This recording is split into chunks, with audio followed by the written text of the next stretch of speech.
అందరికీ నమస్తే, welcome to ఆనోస్ kitchen. ఈరోజు తోటకూర పప్పు తయారు చేసే విధానం.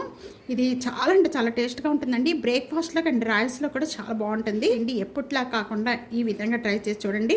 చాలా అంటే చాలా టేస్ట్గా ఉంటుంది. ముందుగా నేను ఇక్కడ 1 కప్పు కందిపప్పు యాడ్ చేస్తున్నానండి. కుక్కర్లో 3-4 టైమ్స్ వరకు కూడా బాగా పప్పుని 5 లేక 6 పచ్చిమిర్చి అండి, 4 కట్టల్ని చిన్న చిన్న పీసెస్గా కట్ చేసేసుకొని తోటకూర ఇవి బాగా క్లీన్ చేసుకోవాలి. ఒక 4-5 టైమ్స్ వరకు కూడా బాగా క్లీన్ చేసుకోవాలండి. క్లీన్ చేసుకున్న తోటకూర అంతా కూడా నేను ఇక్కడ పప్పులో యాడ్ చేసేస్తున్నాను. ఇక్కడ 2 టమాటాలు తీసుకున్నాను, మీడియం సైజ్. ఈ 2 టమాటాలు కూడా దీంట్లో యాడ్ చేసేస్తున్నాను. కొద్దిగా చింతపండు అండి.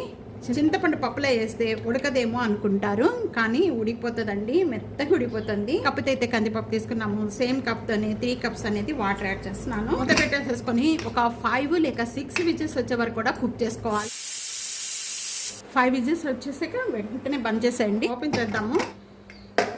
ఈ పప్పు అంతా కూడా బాగా మెత్తగా మెదుపుకోవాలి. పప్పు 1 టేబుల్ స్పూన్ సాల్ట్ యాడ్ చేస్తున్నాను. ఒక 1/2 టేబుల్ స్పూన్ పసుపు యాడ్ చేస్తాను. ఒక 1/2 టేబుల్ స్పూన్ కారం యాడ్ చేస్తున్నాను. ఇవన్నీ యాడ్ చేసుకున్న వెంటనే కూడా బాగా మెత్తగా మెదుపుకోవాలి. ఇది తాలింపు పెట్టుకోవడానికి నేను ఇక్కడ 2 టేబుల్ స్పూన్ ఆయిల్ యాడ్ చేస్తున్నాను. 1/2 టేబుల్ స్పూన్ జీరా, 1/2 టేబుల్ స్పూన్ ఆవాలు.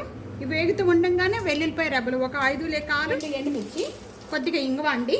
స్టవ్ బంద్ చేసుకున్న వెంటనే కూడా కొద్దిగా కరివేపాకు, కొద్దిగా కొత్తిమీర అండి, కొద్దిగా మనం కుక్కర్లో మెత్తగా మెదుపుకున్న పప్పు అంతా కూడా దీంట్లో యాడ్ చేసి వస్తున్నాను.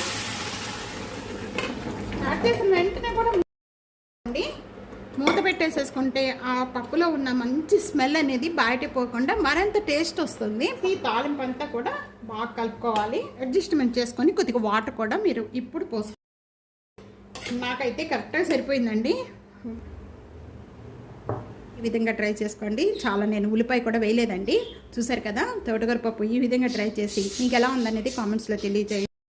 ఈ బ్రేక్ఫాస్ట్లోకి అన్నిట్లో కూడా బాగుంటుందండి. ఇప్పటి వరకు కూడా నా ఛానల్ని సబ్స్క్రైబ్ చేయని వాళ్ళు సబ్స్క్రైబ్ చేసుకోండి, లైక్ చేస్తూ ఉండండి. Thank you for watching.